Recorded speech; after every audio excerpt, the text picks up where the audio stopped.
ఇక varicose veins నుండి విముక్తి పొందండి. ఎవిస్ వాస్కులర్ సెంటర్ ఇప్పుడు మన KPHP లో గ్రాండ్ ఓపెనింగ్ ఏప్రిల్ 4వ తేదీన.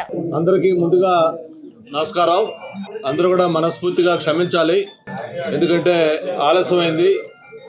ఫ్లైట్ ల్యాండింగ్ కొంత లేట్ కావడం వల్ల ఆలస్యంగా రావడం జరిగింది. అందరూ క్షమించమని చెప్పని కోరుకుంటూ, ఈరోజు మీరందరూ కూడా చూశారు, భీమిలి నియోజకవర్గంలో తెలుగుదేశం పార్టీకి ఒక కొత్త సువర్ణాధ్యాయం. ఎన్నికల ప్రకటన వచ్చిన దగ్గర నుంచి కూడా ఎప్పుడెప్పుడు ఈ ప్రభుత్వానికి చరంగతం పాడాలి, జగన్మోహన్ రెడ్డి గారికి బై బై చెప్పాలి, మళ్ళీ రాష్ట్రానికి పూర్వభావం రావాలంటే చంద్రబాబు గారి నాయకత్వం కావాలని చెప్పని ప్రజలు కోరుకుంటున్న నేపథ్యంలో మరి డెవలప్మెంట్స్ అని మనం చూస్తూ ఉన్నాం.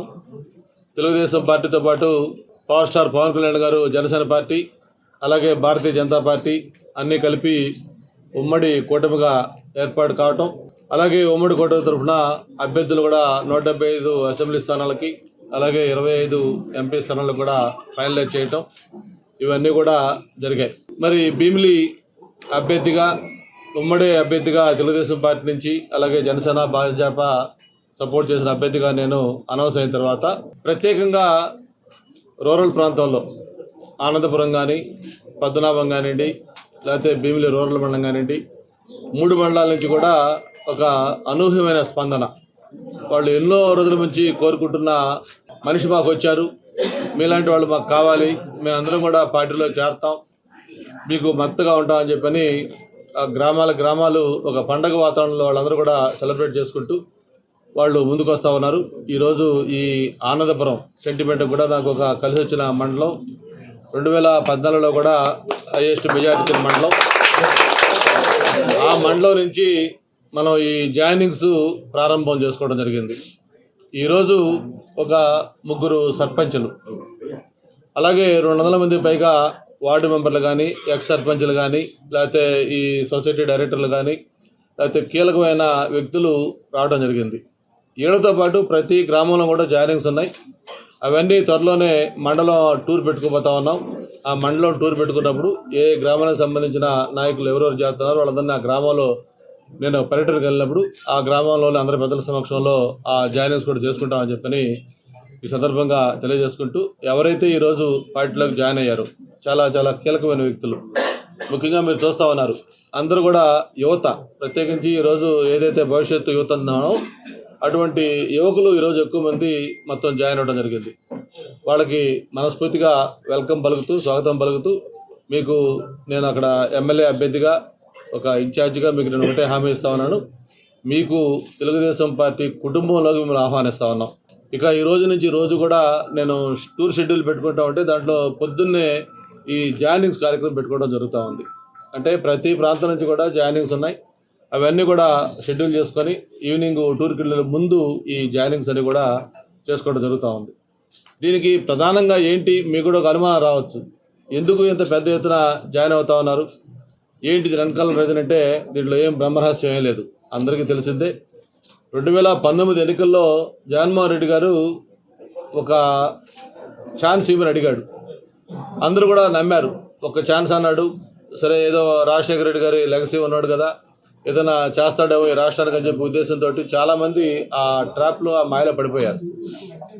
ఎంత నమ్మారంటే రాష్ట్రంలో ఎప్పుడూ లేని విధంగా 151 అసెంబ్లీ స్థానాలు, 22 ఎంపీ స్థానాలు ఇచ్చి చరిత్రలో ఒక ఘన విజయం వైఎస్ఆర్ పార్టీకి అందించారు. కానీ జగన్మోహన్ రెడ్డి గారు ముఖ్యమంత్రిగా బాధ్యతలు చేపట్టిన వెంటనే, మామూలుగా పెద్దోళ్ళు సామెత చెబుతారు, ఎవరైనా లేడీ ఇంటికి వచ్చినప్పుడు ఆ అడుగుపెట్టిన వేళా విశేషం వాళ్ళ పోకడేంటో తెలిసిపోద్ది అని చెప్పని, అట్లాగే ఈ ప్రభుత్వం వచ్చిన వెంటనే పరిపాలన ఏ విధంగా స్టార్ట్ అయిందో మీకు తెలుసు. ఒక ప్రజా సమస్యలు పరిష్కరించే ఒక ప్రజా వేదిక, ఆ వేదిక కూల్చివేత ద్వారా ఈ ప్రభుత్వం పరిపాలన స్టార్ట్ చేసింది. గవర్నమెంట్ వచ్చిన ఫస్ట్ ఆఫీసర్స్ మీటింగ్లోనే ఆయన తీసుకున్న మొట్టమొదటి నిర్ణయం ఏంటంటే ఒక ప్రజా వేదికని కూల్చేయాలి. అంటే రాష్ట్రం కాదు, దేశం కాదు, ప్రపంచంలోనే ఒక ప్రభుత్వం యొక్క భవనాన్ని ప్రభుత్వమే కూల్చేయటం. ఏదన్నా ఎక్కడన్నా అనుమతులు లేవనో, లేకపోతే ఇంకోటి లేవనో, ఏదైనా ఇండివిజువల్ వ్యక్తులు ఏదైనా పెట్టుకొని ఉంటే దాన్ని ప్రభుత్వం కూల్చేస్తుంది. కానీ ప్రభుత్వ భవనాన్ని ప్రభుత్వం కూల్చేయటం, ఇది ఒక విడ్డూరం, ఒక వింత. ఇది అటువంటి ఒక వింత ద్వారా ఈ పరిపాలన మొదలైంది, ఒక విధ్వంసం ద్వారా ఈ పరిపాలన స్టార్ట్ అయింది.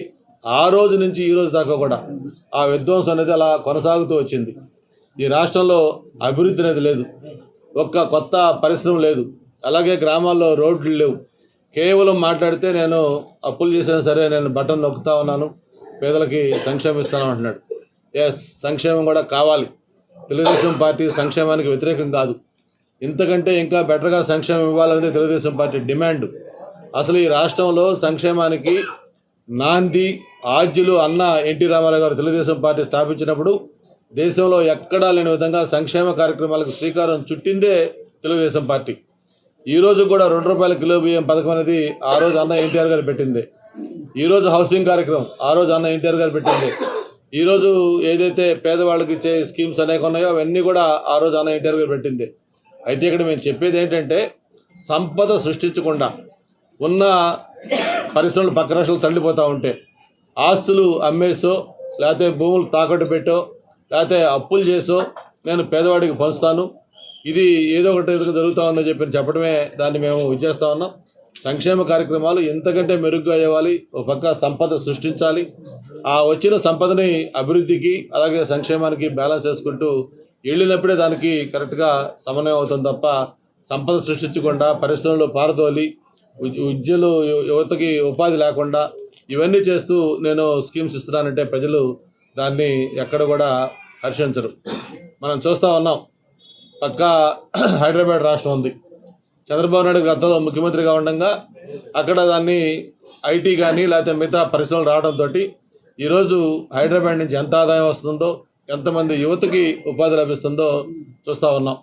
మరి అటువంటిది 2014-19లో కియా మోటార్స్ లాంటి ఒక ఇండస్ట్రీ వస్తే ఈరోజు అక్కడ వేలాది మందికి అక్కడ అనంతపురం ప్రాంతంలో రాయలసీమ లాంటి ప్రాంతంలో యువతకి ఉపాధి వచ్చింది.